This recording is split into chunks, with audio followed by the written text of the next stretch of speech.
네, 안녕하십니까. 안세현 대표 박정호 회사입니다. 오늘 이제 491강은요. 아주 평범한 강인데, 지연수 계산할 때 일반 상식과 신문학부 쟁점의 10가지 쟁점이 뭐냐, 뭐 그런 얘기죠. 10년 합사한다, 비과세 증여도 있다, 3개월 내에 신고해야 한다, 지역공제를 잘 활용해라, 합산 누진세율이 올라간다, 기납부세 공제 있고, 가진세 공제 3% 있고, 2개월 납부 분납, 연부연납, 뭐 이런 정도인데, 이거에 대해서 이제 우리 안서지경전을 12월 1일자 표지에 제가 이렇게 잘 표시하는 원전이 여기 있습니다. 원전을 참고하시고요.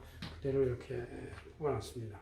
자, 이거는 이제 기본 상식인데 상속증여세 신고할 때 실제는 이런 조문들이 여러 개 흩어져 있어요. 흩어져 있어가지고 사람들이 그걸 확인하려면 그 조문을 따라가야 되기 때문에 쉽지 않아서 제가 모아놓은 건데, 물론 구세청 홈택스에 있는 상속증여세 신고서에 이 서식을 기재하다 보면 이런 게 자동으로 떠요. 자동으로 뜨기 때문에 그냥 시키는 대로 잘 쓰고, 근데 시키는 대로 쓰다가 자기가 알고 있는 라직하고 틀리면 그때는 이제 이거를 좀씩 반영해야 돼서 확인해 볼 필요가 있다. 그래서 제가 하나의 라직을 하나 말씀드리는 것이다. 이런 정도의 순서로 쭉 여러분들이 판단하면 되고, 또 이런 순서로 또 이 홈택스나 기타 상속증여세 프로그램에 돼 있고, 또 여러분의 맡기는 의뢰하는 회계사나 세무사들도 이런 라직을 활용할 것이다. 그래서 그 라직을 비교해보라. 그런 차원에서 이걸 한번 강의하는 것이죠. 자, 일단 첫째, 이 여러 가지 10단계 중에서 제일 이제 합산 범위가 어떤 이건 증여부터 만 10년 내에 기존 증여를 다 그대로 끌어내가지고 합산시켜 봐야 된다. 그런 얘기죠. 그래서 10년 단위로 증여세는 이제 그 합산 단위가 이제 제외되고 옛날 걸로 끝난다. 10년 단위를 주면 된다. 그런 얘기죠. 이 중에서 비과세 증여가 있을 수 있는데, 그건 피부양제, 생활비, 교육비, 혼수용품, 부의금, 뭐 장학금 뭐 이런 것들인데, 이제 주로 같이 먹고 사는 생활비를 말하는 것이, 그것들은 이제 건너가는 것이 몇십만씩 보였다 하더라도 그걸 다시 해서 합산하고 그러진 않는다. 그런 얘기죠. 자, 신고납부는 최근 증여일이 속한 날로부터 끝나는 달에 3개월 내, 그러니까 3개월 플러스 약간의 일자, 그러니까 3개월이라고 생각하면 돼요. 3개월 말이 되는 날에 신고한다. 그런 얘기죠.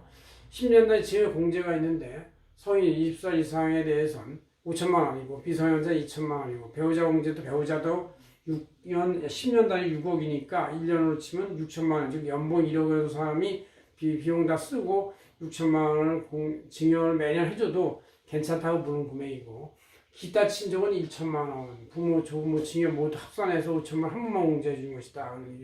할머니 따로, 할아버지 따로, 엄마 따로, 아버지 따로 한다고 해서 5천만 원씩 따로따로 공제되는 게 아니라 그냥 한꺼번에 해서 그때 공제가 되는 것이다. 그리고 다섯 번째, 합산 누진세율이 있어요. 그러니까 10년 단위 합산해가지고 한 금액에서 그 성인 공제 5천만 원 뺀 나머지 과세표준에 대해서 이제 1억까지는 10%, 1억부터 5억 사이에 그 4억에 대해서 20%, 5억에서 10억까지 5억에 대해서 30%, 10억에서 30억까지의 그 사이에서 40%, 50억, 30억 초과 부정은 50%가 돼요. 이게 굉장히 높은 세율이 되는 것이죠.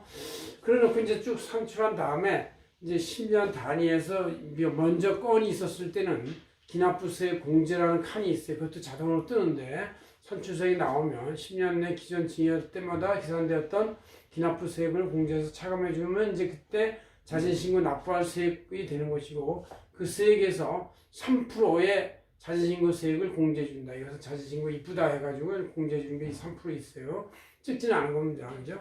이렇게 하면 이제 산출세액에서 10년 내 기납부세액 공제 빼고 3% 자진세액 공제를 빼면 이제 납부할 세액이 되는 것이다. 이 납부할 세액을 2천만 원이 넘으면 두 달에 걸쳐서 분납을 할 수가 있어요. 50%만큼을 내고 나머지 50%만큼을 두 달 있다 낼 수 있는 분납을 할 수가 있고, 또 금액이 더 많거나 부담스러우면 연납을 할 수가 있는데, 이것은 이제 이재용의 가족도 했었듯이 워낙에 10조 원이 되니까 이걸 한꺼번에 낼 수가 없어요. 그래서 이제 납세 담보를 제공하고 주식 담보를 제공하고 나서 부동산 담보를 제공하고 나서 5년간에 걸쳐서 이자를 약간 내고 연부연납을 신청할 수가 있다. 그런 얘기죠. 그래서 기간 이자가 약간 있는데 그 공금리보다 이렇게 높지는 않아요. 연부연납을 신청할 수가 있다. 그래서 10단계를 한번 여러분들이 쭉 알고 있으면 어떤 컴퓨터에서 흘러가거나 딴 사람이 말할 때도 이 라직을 알고 있으면 서로 맞대응해서 상담할 수가 있다. 이렇게 알 수 있습니다. 고맙습니다. 안세회계 박인영 회사였습니다.